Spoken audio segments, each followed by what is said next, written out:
एक समय की बात है, एक साहूकार अपनी पत्नी को विदा कराने अपने ससुराल गया।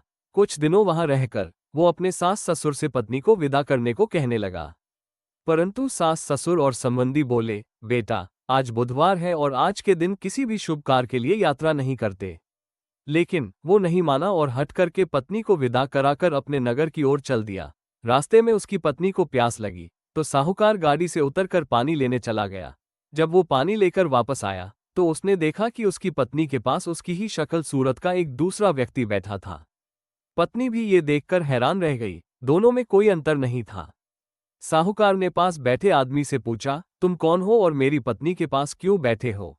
उसकी बात सुनकर वो व्यक्ति बोला, अरे भाई, ये मेरी पत्नी है। मैं अपनी पत्नी को ससुराल से विदा करा कर लाया हूं, लेकिन तुम कौन हो जो मुझे ये पूछ रहे हो? दोनों आपस में झगड़ने लगे। तब ही राजा के सिपाही वहां आ गए और उन्हें पकड़ लिया और उस स्त्री से पूछा, इनमें से तुम्हारा असली पति कौन है? वो चुप रही क्योंकि दोनों को देखकर वो खुद भी हैरान थी कि वो किसे अपना पति बताए। साहूकार और भगवान से प्रार्थना करने लगा, भगवान, ये कैसी लीला है आपकी? तभी आकाशवाणी हुई, मूर्ख, आज के दिन तुझे शुभ कार्य के लिए नहीं निकलना चाहिए था। तूने हठ में किसी की बात नहीं मानी। ये सब बुधदेव के प्रकोप से हो रहा है। साहूकार ने बुधदेव से प्रार्थना करी और अपनी गलती के लिए क्षमा मांगी। तब मानव रूप में आए बुधदेव अंतर्ध्यान हो गए। वो अपनी पत्नी को घर ले आया।